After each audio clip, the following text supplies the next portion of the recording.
Is it streaming? Hello. Good evening and welcome to the Saratoga Springs Planning Commission meeting for Tuesday, October 12th, 2023. I'm pledge. Could I get the audience to please rise and repeat the Pledge of Allegiance after me?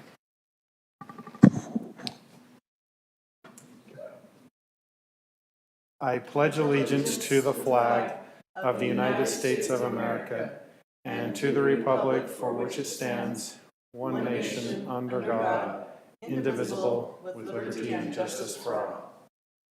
Thank you. The audience may be seated. The next item on the agenda is roll call. All the Planning Commission is here this evening. Everybody's in attendance. The next item is public input. There is no public here this evening, so I'm going to close public input. And I'm going to move on to the first public hearing, which is amendments to Title 19 Land Development Code of the City of Saratoga Springs, Chapter 19.02, Definitions, 1904, Establishment of Land Use Zones and Official Map, 1912, Subdivisions, and 1913, Development Review Process, City Initiated. And this is presented by our Community Development Director, Ken Young. Okay, I'm not getting that to function. There we go. Thank you. Okay, commissioners, we have one of the big things we've been working on, or shall I say I've been working on. We all work on big things. The state legislature earlier this year passed several things that affect us and our codes, and so we've already brought forward to you and the City Council a handful of code amendments to meet the expectations or the requirements of the state, and this is another one of those. So this is affecting our subdivision review process. So basically what it affects is those subdivision plats that are submitted for review for single-family, two-family, and townhome subdivision plats. It does not affect all of our other plats, such as multifamily or types of residential that don't fit in that category, or commercial plats or anything else. It's just specific to those types of plats. So there are requirements that we need to meet in regards to the timing of the review and certain things that we also need to do. If a pre-application meeting is requested by those who are submitting that type of plat, there's a guideline or guidelines for what we need to do for that. And so several other little things surrounding that requirement in our code needed to have some verbiage amendments and such. So that's basically what it is. Again, in response to the state requirements, we have until February of next year to make these code amendments. So we have been trying to get behind that early enough so that we're not scrambling at the end. So anyway, I'll just run through this. Stop me at any time if you have questions. I have listed on here or taken the actual sections with the verbiage in it that are kind of lengthy. I'll try to breeze through those a little bit, but if you need to spend more time on it, let me know. I guess this isn't working, so for some reason. All right, so one of the things that we determined to do, and this comes first in our numbering in the code, is we do not have a definition for townhomes. And so since this code language specifically identifies townhome plats, we needed to have a definition. So that definition is, I'll just read it. It means a dwelling unit in a row of 3 or more units where each unit has its own front and rear exterior access. No unit is located above or below another unit, and each unit is separated from any other unit by 1 or more vertical common fire-resistant walls. So this is added to our list of definitions of different types of dwellings. So that's just it. So go ahead. Rather than 2 or 4? You know, we went back and forth between 3 and 4. And we settled on 3. We felt like that because we do have a definition for dwelling 3 family units. But there is a difference between 3 family units that can be conglomerated or built in different ways versus a townhome specifically is, side by side, and the definition kind of calls that out. Sarah, maybe you can back me up or help identify. We did talk about 4, and then we decided to go back to 3. Sarah was kind of instrumental in the number that we landed on. Well, and this is showing the definition that we're adding. We currently have definitions for single-family, 2-family dwelling, 3-family dwelling, and multifamily dwelling. But in state code, they kept referencing single-family, 2-family, and townhouse. And so if we put 4, we would be skipping the 3-family type of home. So we put 3 so that we weren't skipping a triplex. So Yeah. So there are townhomes that can be 3 or more. So, okay. All right. And I guess, again, this isn't working. You're going to have to move forward for me. I don't know what's going on. So if it's, is it clear over here? Okay, try it now. It's not on. Well, that would be one reason. Hey, look, it works. That's perfect. Amazing. Power buttons. Well, Tippy handed it to me. I just figured, it was ready to go. Blame it on Tippy. Okay, so then we have our chart of permitted uses in the code. And so we had to, since we now added a definition and we're talking about this type, we had to add this into our types of uses and what zones they're permitted in. So that shows what we replicated is the zones that a 3-family dwelling, which would not be townhome, but some other type of development.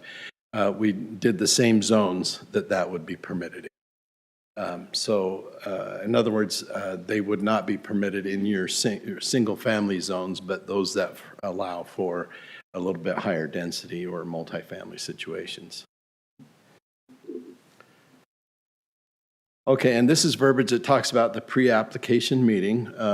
We do require in other plats a concept plan meeting, and we have in code criteria for that. But this is in regards to these specific types of plats, and we are not able to require it. But if they request such a meeting, then this is the criteria that we're talking about. And so we need to be able to respond within 15 business days and have an pre-application meeting that says these following things will be submitted.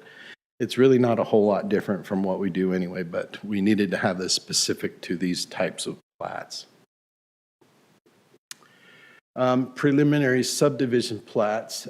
One thing I'll point out, you'll see it's all in red, and if you're challenged at all color-wise, then it won't stand out. But there is, I should have done it differently, but there is a darker red in there that is new verbiage that we had from our original proposal.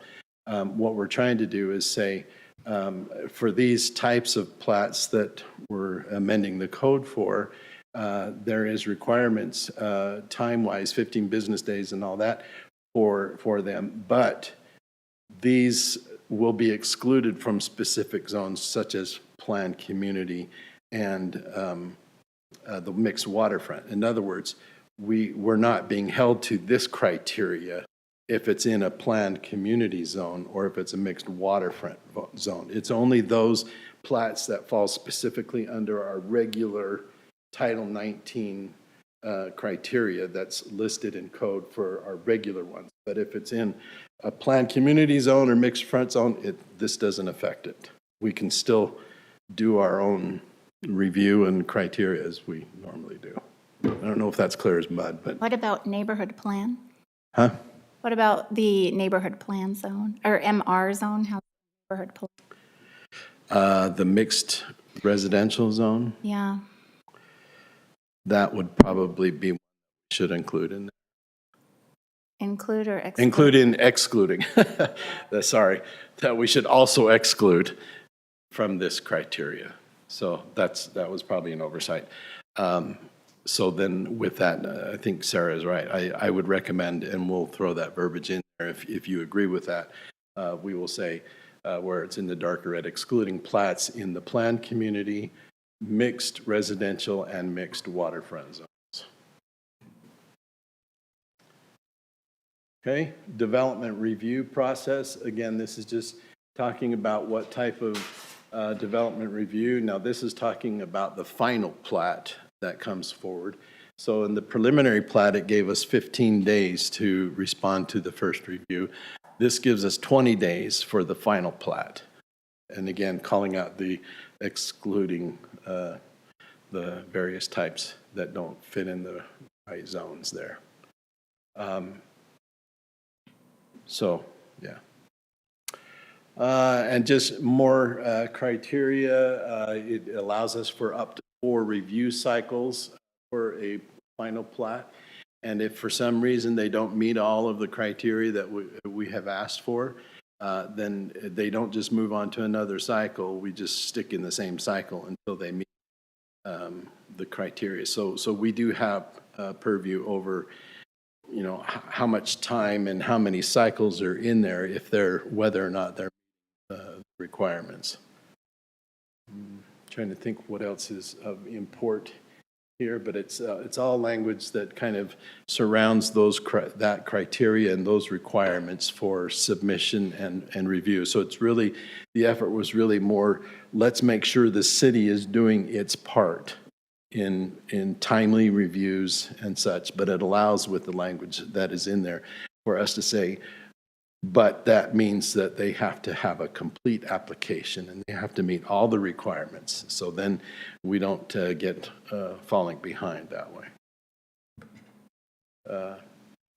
Again, just more verbiage on that. I can read through it, or you can read through it if you have questions. All supporting that basic concept.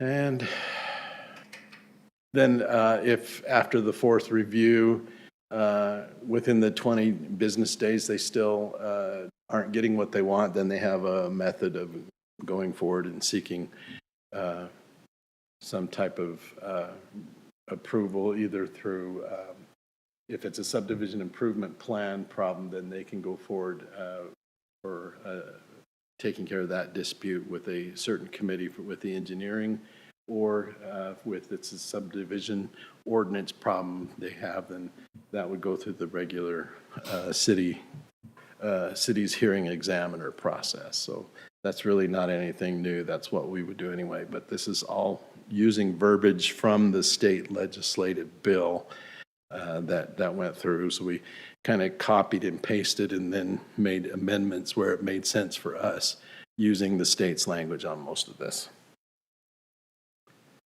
Then it goes to the specific development processes, the approval authority or the land use authority for various types of submissions. So this is just copying what those plats, who approves those plats, and except for single family, 2-family, and townhome is being called out.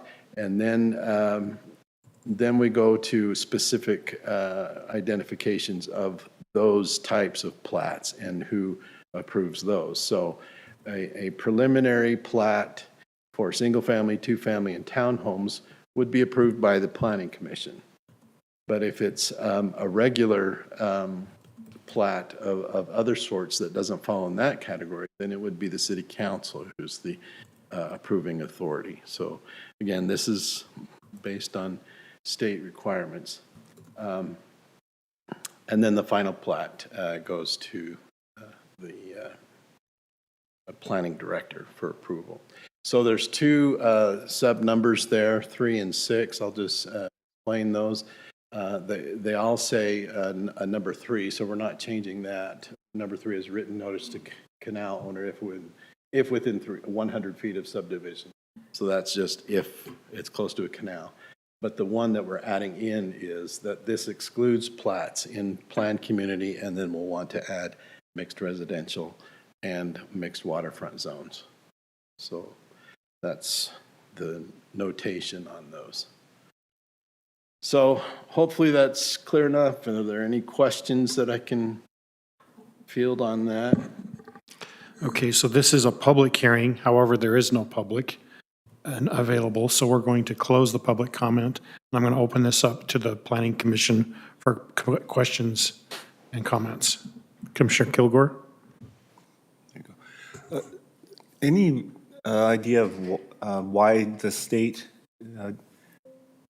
passed this? Is it because cities weren't addressing applications in a timely manner, or is it? Yeah, my understanding is that there has been a lot of pressure on the state legislature in recent years from developers, feeling like they're not getting what they should be getting from cities.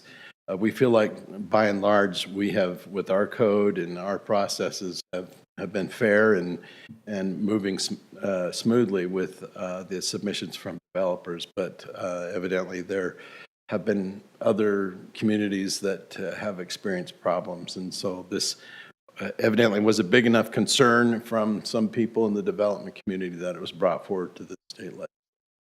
And how do you anticipate that these additional requirements will delay in any way what Saratoga Springs does as far as its approval process? We basically have already been doing this, but it just hasn't been stipulated for those particular plats in that manner. So we're just putting in the verbiage so that the state says we're doing what we should be doing. Okay, so you don't think it's going to affect us the way things are done then, or how long it takes to get things done? No. That's good. All right, thank you. Thank you, Commissioner Kilgore. Any other comments or questions from the commission? I will entertain a motion. Before you do so, I'll just remind you, it is our request that you add in mixed residential when we're talking about the excluded zones. I'll make a motion. Based upon the evidence and explanations received today, I move to recommend approval of the proposed amendments to Title 19 with the findings and conditions in the staff report, excluding the mixed residential plat. Is that or Zones. zone? Thank you, zone. Yes, the mixed residential zone. We have a motion from Commissioner Barton. Do we have a second? I'll second. We have a second from Commissioner Hill. Do we have a question on the motion? All in favor say aye. Aye. Any opposed say nay. That passes unanimously. So move on to the next item. Amendments to Title 19 Land Development Code of the City of Saratoga Springs, Chapters 19.13, Development Review Process, presented by Tippy. What's your last name? Moreland. Moreland. Sorry. No, it's fine. Good evening, commissioners. This is a pretty straightforward code amendment, also spurred on by recent legislation. This one is specifically related to all property within 5,000 feet of a military property, and in this case, it would be Camp Williams for us. This map kind of shows the parts of the city that fall within that boundary.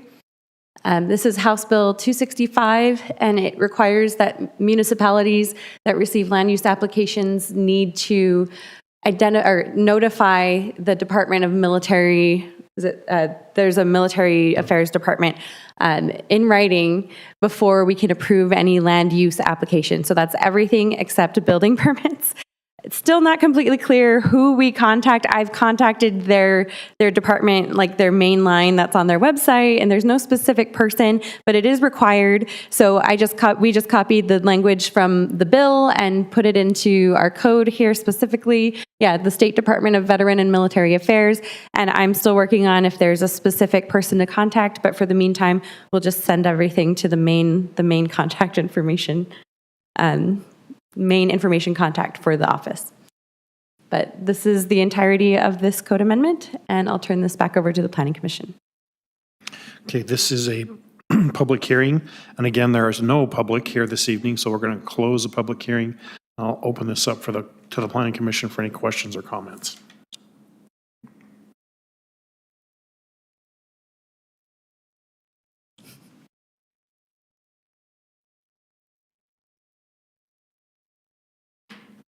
Then I guess I'll entertain a motion. Based upon the evidence and explanations received today, I move to recommend approval of the proposed amendment to Title 19. with the findings and conditions in the staff report. Have a motion from Commissioner Kilgore. Do we have a second? Second. Have a second from Commissioner Ryan. Yep. Do I have a question on the motion? All in favor, say aye. Aye. Any opposed, say nay. That passes. Okay, the next one is approval of the minutes.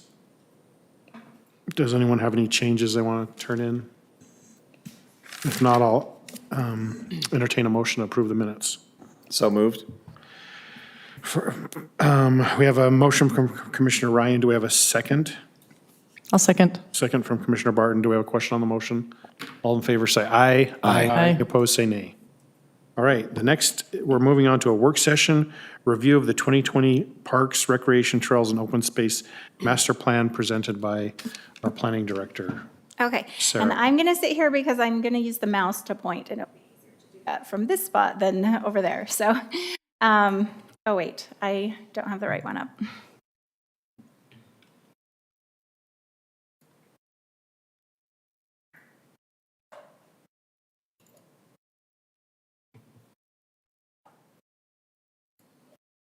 Okay, here we go.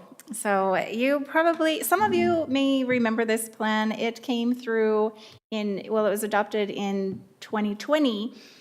This page right here is referring to the 2022 general plan, which we did last year, and it just briefly mentions this plan. So our general plan reference, so let me start over. So the Parks, Recreation, Trails, and Open Space Plan is part of the general plan.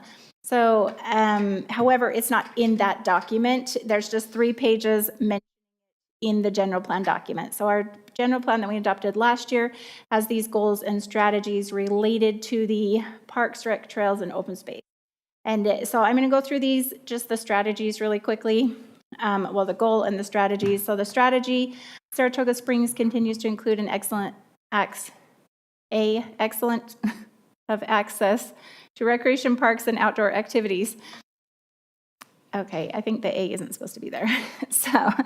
And strategy 1, continue to implement the Saratoga Springs Parks, Recreation, Trails, and Open Space Master Plan from 2020 to 2030. Strategy 2, continue to implement an efficient recreation-centered trail system that supports neighborhood vitality, health, and wellness.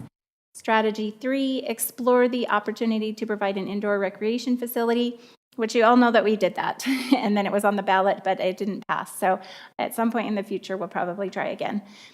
Strategy 4, explore the creation of a Parks, Trails, and Open Space Advisory Board. On that topic, in-house, we are going to look at doing an update. And so we'll have a little team. We haven't worked that out yet. We've just started that process. We've just had our first meeting internally with staff members, but we're going to have a little update to make sure our trails are where they need to be. Mostly we're going to focus on trails and connections. So review of the 2020 Parks, Recreation, Open Space, and Trails Master Plan. Okay, so the process is very similar to a general plan process. It's essentially the same process. We selected Landmark Design as the consulting firm, and then we had public involvement. For this process, it included a technical committee, which is members of staff and council members in the consulting firm. We had a project webpage and social media outreach. And then we used Social Pinpoint to engage the online community. That was a map. You can go in and put a pin and put a comment, so that's kind of fun. And then we had an online survey asking specific questions and getting feedback. And that's what guided the creation of this plan. And then, as I mentioned, the 2022 general plan we just adopted last year has 3 pages that references and summarizes this document. However, this document is about 148 pages. So, but it goes through the whole process, right? A lot of that is outlining the public outreach and outlining their input, and then outlining the parks and the gaps and things that we have. And so this right here is a list of parks within the city-owned parks, this list right here. So there's 370 acres of public parks, and then 95 acres of HOA parks, but we don't have all of those listed in this list. And then so that's a total of 265 parks. Well, actually, I don't know. Are these HOA parks? I think these are just the,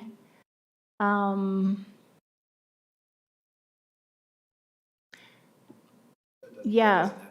It doesn't. Okay, so this list, that's what I thought. This list just has the public-owned parks, but we do have the acreage down here. And so we have categories of parks. Regional parks are about 30 acres or more, and they serve the community, so the city as a whole. And then community parks tend to be 10 to 30 acres, and they serve, larger than just the neighborhood. They serve a broader area. Pocket parks are typically less than 3 acres and generally serve just the neighborhood right around them. And then we have some special use parks. We have the RC airplane park, so the model airplane park, and then we have a bike park over by the North Fire Station. And the HOA parks, they all vary in size and amenities, and again, we don't count that in our totals as a city as far as meeting service needs. And then we also have the Talons Cove Golf Course, which is a nice recreation facility for the city, or within the city. The proposed and newly acquired parks, so Patriot Park Phase 2, we've now purchased more than 35 acres. And then Beacon Point Park, so that will be in a future phase of Beacon Point. So that's the development by the temple. And then Performance Park is 21 acres, and that is in Fox Hollow. So we don't yet have the ground, but we're getting very close. We just renewed the development agreement for another 10 years with them. And so we expect soon. They have the land all ready to give to us. They just have to pay fees to give us land. And they have to do that, and then they give us the land. But then once the city owns that, then we can put that into our park programming and funding, prioritizing, and then figure out when we can fund that.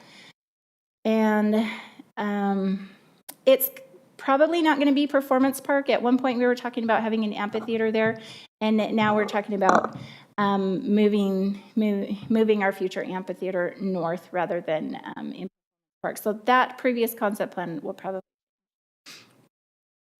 And so there's several maps. We'll just go through several maps here. This is kind of walks you through the process. And so I have 22 slides, just so you know. So I'm thinking maybe 15 minutes, and then if you have questions or comments. And so we started off with an inventory of existing parks and open space, and updated that for this plan. And so what you're seeing here, you've got a label for all the different parks. And then again, we're not counting the HOA parks. So the lighter green areas that you're seeing in here are not city owned. And I split, just for the sake of the slides, I split each map in half. So here's the lower half of that. So you can see the darker green areas are the city parks, and then the lighter green areas, number those because we don't count them in our inventory. And then what we did here is we took all the existing city-owned parks and we made a distribution and service area to see where we have deficiencies based on existing parks and existing neighborhoods. And so you will see some areas of development on the edges here, but those don't have homes in them, at the time this was created, which is why they're not showing as deficient. If they did have homes and they didn't have a park within a mile, then they would have a deficiency. And so how we evaluated any deficiencies was a 1 mile radius for a regional park or a community park, or a half a mile radius from a neighborhood park, or a 1/4 mile radius from a pocket park. So if they didn't meet any of those, then there's a deficiency. And, I missed a slide. Oh no. So, oh no. Oh wait, we're still at an existing park district. So I didn't miss a slide yet, it's coming up. Okay, so that's what we did. You see all these circles here, and that's what that's representing. It's representing different miles of radius based on the size of park. And then taking that information, the next slide shows if we had any deficiencies when that was done. So in the north, we didn't have any deficiencies at that time, but we did in the south. And so we show these areas 1, 2, and 3. They do have private parks that the residents can use. You can see some of these light green areas here that the residents can use. However, we did identify a deficiency here in these locations. And then the general plan identifies how do we take care of those deficiencies. And so, oh, go ahead. A little bit. I know that some of our new developments they're making their own parks. So let's take Edge and Mount Saratoga, and and I think they're completed with that now. The dog park is open. Wonder, we've talked quite a bit about them coming back and doing those types of things. At what point does the development then give it over to the city and the city takes ownership of that, or does that ever happen? That's a great question. We meaning the city council, really. Since you're familiar with Mount Saratoga, the 8-acre park that has the dog park is actually a public park. It's public. So not an HOA park. When Mount Saratoga came through and we created their open space plan, we decided at that time what was going to be city and what was going to be HOA. And so we do that with the larger planned community development. So when it comes through to city council, they specifically decide what they will accept as a city park and what would be private. Okay. And then the same then goes to Wonder, where they're developing that along the Jordan River down there, and we talked a little bit about that. That will become a city park? I don't know off the top of my head, but I think that the trail corridor is city park, and there are some pieces that are just for the way in there. Okay. But there is going to be a public restroom and a public playground and a trail system, and that's all public. And so this is my really first opportunity to look at this, because I wasn't a resident during that time. I was just really impressed with the public input and the direction they felt it needed to go. But and I know this is 2020, it's updated, and so the numbers are probably a little more pushed up a little bit, I would guess. Right. Exactly. This isn't going to have today's numbers in it because we have had more parks, or land dedications within the last 3 years that you're not seeing here. Okay. And so to speak to the red areas on here, the 3 that you're seeing here is the Fox Hollow area. They do have a private park in there, and then this is where the regional public park will be. So when we do acquire that dedication and then complete the park, then that service area will be met. Number 2 is a lot of the property around the golf course. They do have Lake Park, is that the right name? They have a park along the lake, and then they do have their HOA amenities like the pool and the boat dock, and they have a few pocket parks. Eagle Park, thank you. I was like, I don't think I'm saying the right name. Okay, and then this area, number 1, eventually when the Sitla area comes in and annexes, we expect that they would be providing a park as well. And in the meantime, there are private parks within proximity to the number 1 here. There's like Lakeview Terrace has private HOA property, and then I'm saying the wrong one. Not Stillwater, starts with an S though. This other development off of Grandview Boulevard, it starts with an S. It has a private park in here as well. So, and I'll move on here. Existing planned parks and open space. So this looks super busy, but this is one of the tools we use to decide, will the city take a public park? So we look at where are the areas that we have a gap, and then we look at what does our master plan say we need, and then we also look at the size of the park. So in the past, when there's questions on when does the city take a park and when do they not, it really is up to the city council, but they do use this document as a tool to decide when to do that. And so these green stars that you're seeing, so the legend's on the next page, so proposed community park. And so these were areas that, we expected when we drew this, that we would see more community parks. So you can see these different green stars throughout. The kind of hatched areas that are lines, those are drainage channels, and we tend to put trails next to those. So that really helps complete our trail system up to the BLM land as time goes on and development occurs. And then you're also seeing this brighter green color with the hatch.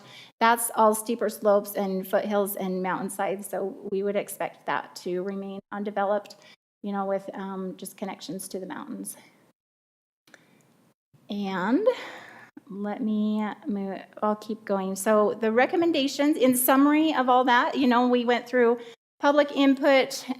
There's a summary of public input in the document. There's the maps I just showed, and then there's a recommendation for the city on where to take it from here. So we have a park area ratio of 3.73 acres per 1,000 units, and then the document discusses how do we maintain that ratio. And it says that we would need to develop 31 acres of park space to fill the gaps, and that would include 10 acres on the Sitla, you know, the Sitla property when that comes in, and then the 21 acres Fox Hollow that we expect to be city-owned. And then it says, in addition to that, we should develop 41 acres of parkland by 2030. And we don't know the exact timing, but we have additional phases planned for Neptune Park. And then acquire remaining acreage for Patriot Park, and we have completed that. We purchased the property. And then new parks should meet minimum park standards. So the document does have standards, as in, you know, recommendations on benches and pavilions and trails and things like that. And so it's saying we should at least, and then there's recommendations on our current parks, and are they meeting these standards, and suggestions on some of them. We could use more benches or things like that. But right now the city's goal is really to get more parks, and then most likely, you know, in the life of a city, once you're a little more established, then you can come back in and add to the parks that you have if there's a need for that. Number, or was it 1, 2? The third bullet, that's 41.8 acres, right? Right. Okay. And then this one, I have acquire underlined here. So the city should not acquire or develop parks less than 5 acres in size. And that's come up in our discussions here before. And that is really because the smaller parks don't serve, they don't offer as much of a park service as larger parks. You can put more in there, you know, you can have a field plus a playground plus a pavilion, or a small park you can't. And then they're also really costly. So the smaller parks cost more than the larger parks on a maintenance level, because you have to deploy your whole team, and you get out and you work for, you know, an hour, and then you have to pack back up and go somewhere else. Where if you have 5 acres, you're there longer, and it's a better use of the time, but then you also have more amenities and recreation needs being met. So there is a general consensus, and not to do that, and the council has been following that. There may be a case where they would be willing to accept a park less than that, but it would be up to them, and they would want good reasons for that, like a huge community, you know, like a community benefit for doing that. The community survey, so there was a survey asking residents what were their top priorities, and these are the ones they listed: splash pad, lakefront beach, bike parks, dog park, and skate parks. And just so you know, on the South Marina, we do have the new jetty is in place, which would allow for the lakefront beach. And then that undeveloped park area will be complete in the spring. So that's exciting for those close to the South Marina, or those that use the South Marina. There's always conversations about splash pads. We don't have one proposed at this time. And then bike parks, we have the one by the North Fire Station is fairly new. Dog parks, there's one in Mount Saratoga. That's our first city public dog park. And then we don't have any skate parks right now. But we have a good amount of the ones that are listed here. And I don't remember exactly which ones we've gotten in the last 3 years, but I think definitely the dog park, and actually 3 of them. So I don't know exactly when the bike park went in, but I think in the last 3 years, we've got the lakefront beach, the bike park, and the dog park. So we're making good headway on some of these wish lists. And then there was a request for a shooting range, but there is one being built by Utah County south of the city. So the city didn't see a need to add that to our list. And then there was general consensus for comprehensive wayfinding signage along trails. And then just this highlight here, open space should typically only be acquired if it expands existing open spaces, preserves natural drainages, critical habitat or other key natural resources, and provides greater connections between parks, neighborhoods, and key city and regional destinations. And the reason I've got acquired here, it doesn't mean we can't have open spaces, because we still can have open spaces that aren't city-owned, like the HOA or other things like that. Any questions so far? The next part is recreation, which is just one slide because planning doesn't do that, and then trails. So I'll keep going then. So recreation, community events, and the arts, these are I've listed the programs that these different departments offer, and it is managed by these departments, so the Recreation, Arts Council, and Civic Events, and they were part of this master planning when we went through all of this. And in the community outreach, we included all of these categories as well. So the community did get to weigh in their input on all of these things. We just had Fall Festival, so I don't know if anybody was able to go to that. But and then the next one is the Veterans Day flag ceremony. No, coming up. Sorry, in November. Okay, trails. So now we're on to the trails portion of this document. Here's, we have 37 miles of paved trails, and this was, again, 3 years ago, so this isn't today's numbers. And then 4.9 miles of unpaved trails, 11.6 miles of bike lanes, and then 4.2 of motorized trails. And then on our proposed Trails Master Plan, we have miles and miles we plan to have throughout the city. So this is one thing that really excites me about Saratoga Springs. They had already done a really good job creating a Trails Master Plan years ago, and then we've just been able to expand on it over time. And as the city grows, these pieces fill in. The city also seeks grant money every year. So a lot of the trail connections that you see in front of that are crossing undeveloped property, they were done by grant money or grant match money. And then here's all the trails. So the dashed lines are proposed and the solid lines are existing. But you can see that as the city grows, there will be a really cool citywide trail network throughout. Obviously, it will take time, but it's something that we use this document to require trails to go into place when development occurs. And then there are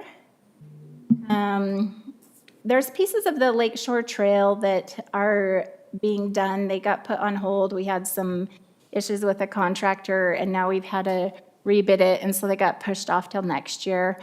But those pieces will be done, kind of these northern segments of the Lakeshore Trail will be done next year.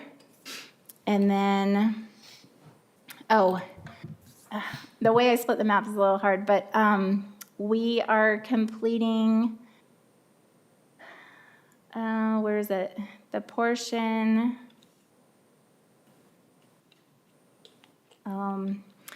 Public Works is in charge of all these projects, but we are completing some missing trail segments on Redwood Road. The city's been doing that recently, and then there's some other kind of like missing segments that were funded and that have been being worked on this year. Sorry, I can't tell you exactly which ones. And then we have existing and proposed bike lanes. The solid is existing, and then the dashed is proposed. And you can see along Redwood Road and along Pony Express and Talus and 400 North and Riverside Drive. And then in the south, it's all dashed. So we need to do some more work there. A lot of that is a matter of striping, striping a bike lane, but even paint costs money, right? But that's something that we can continue to focus on as a city. And then here are the recommendations for trails. So on-street bicycle facilities will be constructed as part of associated roadway projects. And to that point, we have our roadway cross sections do include A bike lane, we just don't actually always stripe them right off the bat. So there is room for them when we get to that point that there's, more demand and more budget for that. Explore the option of trails for specific user groups. That can be things like ATVs or horses or things like that. Just, are there dedicated trails for specific user groups? Support the Safe Route to Schools program. So the school has a program where they identify safe walking routes. This is just coordinating with them as they program those routes. And then update the design standards for trails and trailheads. Pursue development of the recommended trailhead amenities and improvements.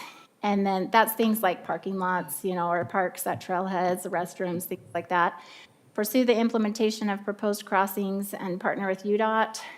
Crossings over Redwood Road or, or other main roads. Those can be really scary when you're trying to cross a really large road. And then develop comprehensive signage and wayfinding and update the proposed facilities and standards regularly, which would be these maps and things. So we wanted to just give you, it's been a few years, so we wanted to bring this back to your attention. And then in the next few months, well, sometimes things take longer than you expect, but we're thinking in the next few months that we'll have a Trails Master Plan update for you. That's what I have, so. Any comments or Fancy questions from the comments. commission? I have a question, Mr. Chair. So on the trail specifically, has there been, I know it's a big push from the state legislature, from the governor as well, about a Utah trail network system. Has there been any conversations with the city going up and down the I guess, the proverbial food chain in that regard with the vision for that? And is the city involved in any of those discussions? They haven't reached out to the planning department, so if they're talking to somebody, I'm not aware of it. They could be, though. Sometimes they can be talking to Public Works because Public Works is so involved in the actual, project and grants and building. So it's a possible that those discussions have happened and I'm not aware of it. But at this point, I'm not aware of those discussions. We do have at least one trail, the Jordan River Trail, that goes all the way up to Salt Lake. So that's kind of, I've heard comments that it's not complete or there's kind of disrepair in parts, but at least through Lehigh and Saratoga, it's really nice. And we do participate, we do have a planning staff member that participates in the Jordan River Commission, which focuses on the river trail, the regional connection. And you're right, they have been completing segments and improving segments and then, dealing with, improving areas that weren't safe and things like that. There's been a lot going on. That's all I have. Thank you. We got feedback or Yeah, weird. Yeah, there's some weird stuff going on. Yeah. can it be my turn? Yes. Okay. I love this. I love that we have such great open community. I would encourage the city to kind of rethink that pocket park decision. I understand that it is a higher cost, but as we watch more and more of those areas where people can just gather socially disappear, especially with the higher density housing, I think those pocket parks serve a really important piece of community in Utah, so in Saratoga specifically. But yeah, so I would just encourage that. And then also on those trail systems, the dedicated trails, I would say we should probably start having a conversation about like e-bikes and those kinds of things, and looking at ways we can incorporate those specifically with trails that connect to public transit and making sure that those are available. I don't know if you're aware that you can take anything that can fit onto Front Runner, that as long as it's electric and not gas. So if you have an electric motorcycle, you can take that on Front Runner. So including a trail system that serves that purpose of reducing traffic and helping the flow of getting people onto that public transit is a really good idea in my mind. And that is all. Thank you. I'm taking notes, and I was locked, I had to log back in, but, so e-bikes and trails that connect to transit. I think, are you, sorry, Commissioner. I was Wood. going to say something. This morning at the Breakfast with Planners, what did I mention to you, Sarah? About what? Yes. E-bikes Commissioner specifically. Cunningham said the same thing to me this morning. He's like, we need to allow e-bikes to have connections that work for them. Yeah, I think especially where Front Runner does allow those to go on the trains, like we're really missing out a key way to reduce that traffic. And if possible, I know when I was in Brazil, there was a bike lane that was raised and it had like metal bars that went along it. And so it made it very comfortable to ride along some really busy areas. And so having a well thought out bike lane that's not just a piece of paint that, distracted drivers such as myself might not care about can be very beneficial to not getting hit. But yeah, that was it. Thank you. Just an additional comment to that, talked about dedicated uses, and I think that's an important comment because some of those e-bikes now are getting up to like 25, 30 miles an hour, and we're getting them on the same trails as like walkers and runners. And as a walker or runner on a lot of those trails, they come up on you quick, and oftentimes they're being driven by 10 or 9-year-old boys without helmets on themselves. And we're just kind of asking for, I think, some trouble if we don't start thinking about dedicated uses. I'll comment on that. There's a state code specifically for this, and there's 3 different classes of e-bikes. There's a class 1, class 2, and class 3. Class 1, basically, you have to pedal it to make it go. Class 2, you have to pedal it, but it also has a throttle, but it's maxed at 20 miles an hour. Class 3, you have to pedal, but it also has a throttle, and it can go over 20 miles an hour, up to 28. The state code says that for class 2 and 3, operators have to be over the age of 14. So we probably need more enforcement. Yeah, I don't know how you do that? Yeah, because I was thinking about where would we permit some of these, because I'm specifically the faster ones, the class 3s. The state, also the forestry, is restricting off-road use to only class 1 e-bikes. So class 2 and 3 can only go on roads. Did you have a comment, Fred? Yeah, I just wanted to let you know that according to our city code, e-bikes, motorized vehicles are only allowed on trails that are specifically marked as allowing motorized access. So technically, they're not allowed on most of our trails.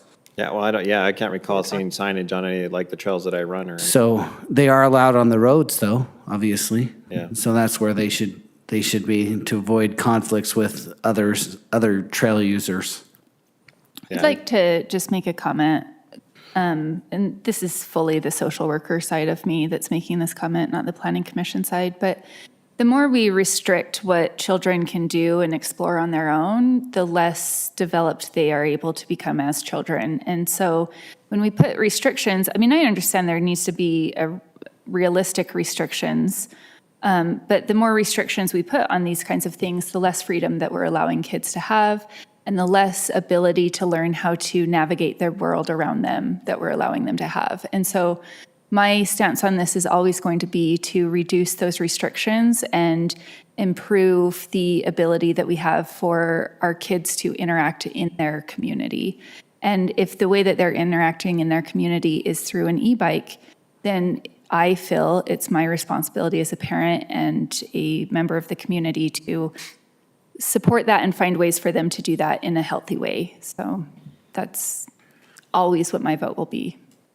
But thank you for letting me give my spiel.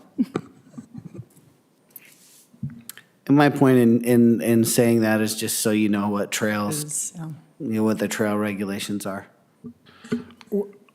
I don't want to argue with Fred. However, the state code 416A 1115.5, effective May 4th, 2022, Section 2 says an individual may operate an electric assisted bicycle on a path or trail designated for the use of a bicycle.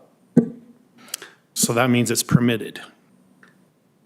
But we need to, I think we need to define use the class 1, 2, and 3 definitions and say, hey, a class 3 can't go on this type of trail, like what the state forestry people did. And that's a good question. I don't know which of our trails allow bicycles either. Oh, yeah. Most of them do. So if they allow bicycles, it sounds like they allow class 1 e-bikes. All of them, actually, according to this. But I think we need to restrict it. Because 3A says a local authority or state agency may adopt an ordinance or rule to regulate or restrict the use of an electric-assisted bicycle or a specific classification of an electric-assisted bicycle on a sidewalk, path, or trail within the jurisdiction of the local authority or state agency. So we have the authority to do it. I think we need to probably look at it. I think to clarify, like, I want kids to ride bikes, okay? Like, I understand that. But I also don't want kids running me over on a trail. So dedicating spaces and places that you're talking about, great. But also, you have to balance that in the larger public interest. I have 2 questions, and it wasn't part of the presentation, but at the end of the plan, there's quite a bit in the financing piece of parks. And I just needed to get a little bit of clarification on park improvement funds as a source of being able to finance parks. Is that the same as a service development charge that we might charge on homes? Do we have that ability to take on the, and again, I'm new to Utah, so I don't know that the terminology, but in Oregon, it was service development charges that were a part of the registration of building a home went to parks. Is that the case here? And is that a part of what that park improvement funds would be? Exactly. We call it a park impact fee. So with every building permit, we collect a fee that, and there's a specific amount that we can collect, and that goes to your parks. Okay. And then just another observation is, as I indicated before, I was so pleased to take a look at how much public outreach we had in putting this together, especially in the area of parks recreation, because that's not for us per se, it's for the public. That's why we're doing that. So much comment was about a recreation center. I know we tried to get a bond for that, but I just personally would say, you know, renewing our efforts to go down that path. It's going to be something that if we kick the can down the road, so to speak, it's going to cost a heck of a lot more in 10 years to do what we need to do. And we have to outsource our people going to other places for recreational activity. We're to a level, I feel, as a community, we need to be providing that. And we just, you know, we've got to get the message out to the public that you want it, so you need to support it. And like I said, I moved in just before the election, and I didn't even know that the recreation bond was on the ballot. I hadn't seen anything, and so it was really easy to overlook. So that's just a personal feeling that I would have, and be willing to help in any way to promote that in the future. Makes me wonder then, because a couple places in the, I think it was at the beginning of this, that talked about the plan, talked about, you know, with community input, people are willing to spend $39 or something, you know, a month for a recreation center. And I think there's one number that was like $100 and something or whatever. But then the bill, you know, or what was that? Was that? Bond. The bond failed. So is it just, do we have any sense, is it just a very loud minority that's wanting a rec center, or is it another way around, or is the number $39 really meaningless? Because if the bond passed, it would have been maybe less than $10, but it still didn't pass. So I'm just wondering why there is a disconnect between, you know, what people voted for and what people are supposedly saying on these community outreaches when they talk about, or specific to recreation centers. It's called Saratoga Springs Link. What's that? It's true. Called Saratoga Springs That's Link true. on Facebook. Well, I do think Yeah. in the history of cities, it does take more than one try for these to get through. So, I don't think that's our last try. And then also, it was a tough year economically, and that has an impact on how people vote. So I'm sure we'll see it again. I don't know when, I'm not in charge of that, but I'm sure we'll see it again. I have one more question, Mr. Chair, is that okay? Yes. So I was wondering, this has long been on my mind as well, like on the, so you go into a neighborhood and you have these little pocket parks, right? And they're typically like I would say a slide or like one little feature. It's kind of just tucked in a corner. Has there been any research or are you guys aware of any data? Like would communities be more in favor? And I would say I don't see them used a lot, I guess, is what I would say, just because they don't offer, it's kind of demographically doesn't offer a lot, I guess.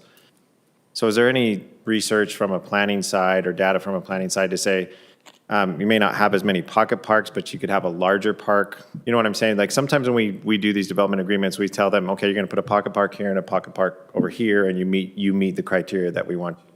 Versus let's put one larger park somewhere in the neighborhood that then would attract different uses. Does that make sense? It does.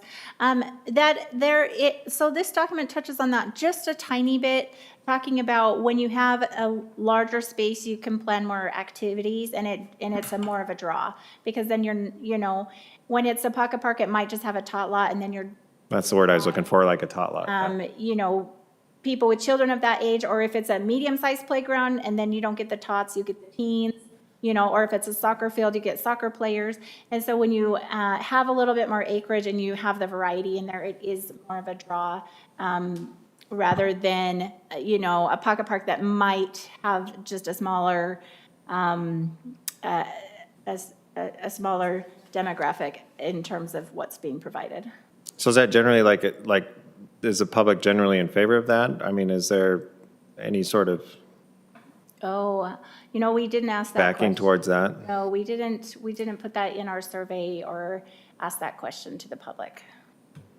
What was Commissioner Burns said, like more of a gathering place, right? It's really hard to gather on the tot lot, a lot there, but if you could say, hey, instead of 3 tot lots that aren't really getting a whole lot of use, centralized park gathering place, seems to me like that would be a great idea. For sure. I'll note that down too. Ken, did you have a comment? Excuse me. I think it was largely addressed, but I was just going to say in regards to the recreation center, unofficially, I've heard comments from both administration and council that they will likely bring this back, but they wanted to have some time where it kind of died down so that people could kind of get used to the idea that the city's not pushing something on them and it's a bad economic year and all this, that it'll likely be brought forward again. So that basically was already said, so. Any other comments or questions from the commission?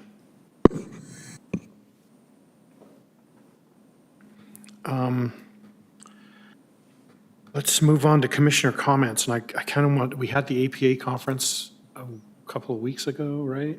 And I just there's 3 of us that attended, I think, from the commission. That was me, Commissioner Hill, and Commissioner Wilden. One of the things that I only was able to attend one day. Tippy did a great job as master of ceremonies and everything, so that was good. We had some good speakers. One of the ones that surprised me, I wanted to go to, I can't remember what the session was, but it was in a smaller room and it was completely full. I didn't feel like I wanted to sit on the floor because I didn't feel like I could get up, and so I went into the one across the hall, which was on floods, and I'm like, floods. But it was incredibly interesting, and the stuff that they did for the this past, I guess there was some floods in 2011 up in the Ogden area, and it was kind of a disaster for them. And they did a number of things to mitigate stuff after 2011, and then with this year with the floods, I don't believe they had near the damage that they had in 2011. There's a lot of things that they did since then that they were able to put into place. One of them was, I guess they did a diversion canal and they were able to run the water through the diversion canal, and they said a lot of the stuff they were able to mitigate was with zoning. So that was an interesting thing that came back around to planning for me. So Scott and Mark, what do you guys want to talk about the sessions you went to that impressed you? If you have any. They had kind of they had 4 classes for city planners. So they're enhancing their curriculum so that if you were to go, it was Friday, there were 3, and then 1 on Thursday that were totally for planning commissioners that went, Planning Commissioner 101, but all the way into topics that other communities are dealing with. So the whole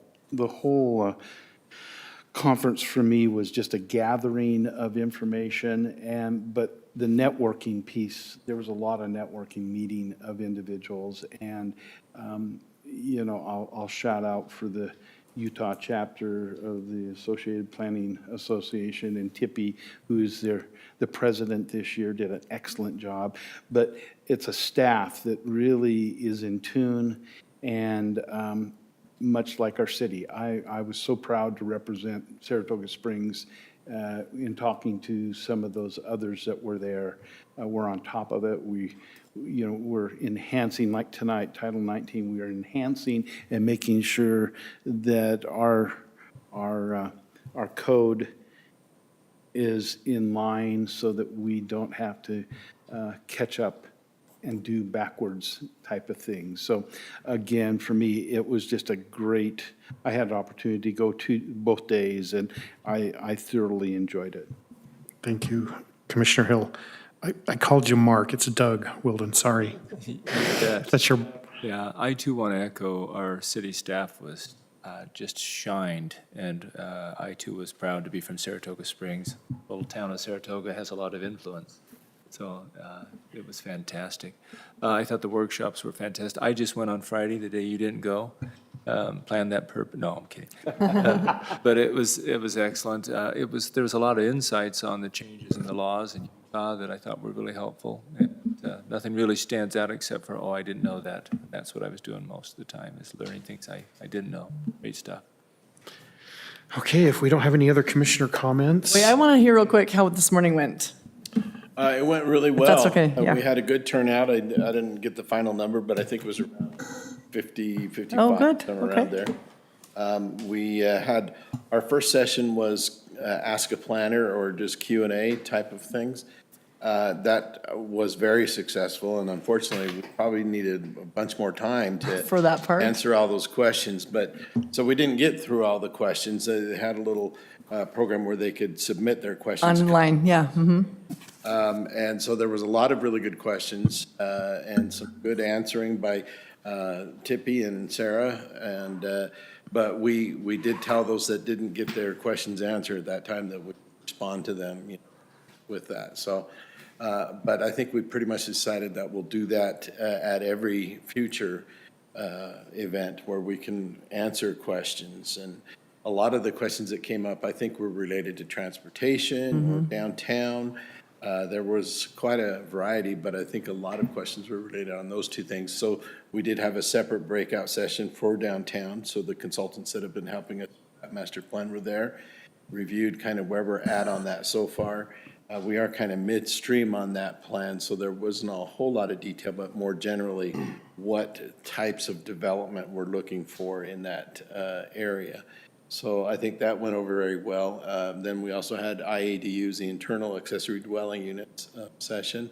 There were people there who were interested in asking a lot of questions about, if they could or how they could and such. So I think the whole event went over real well.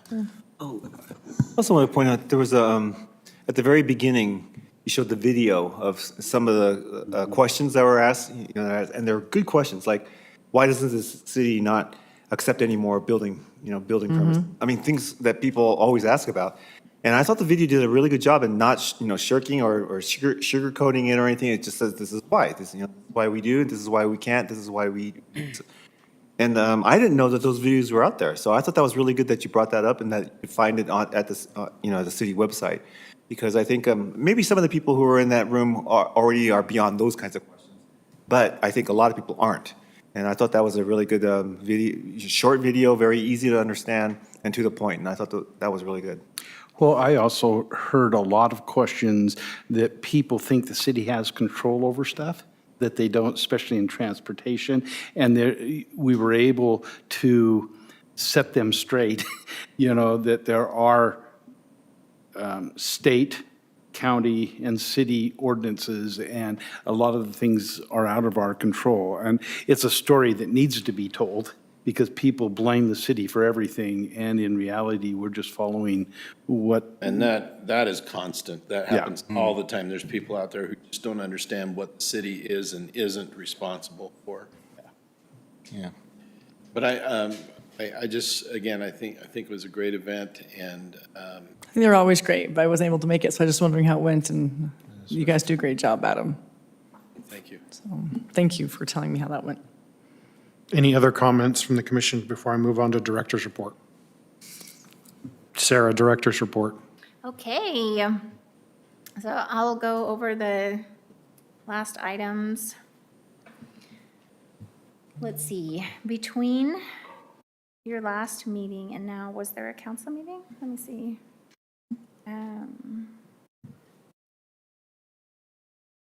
Well, your last one was canceled.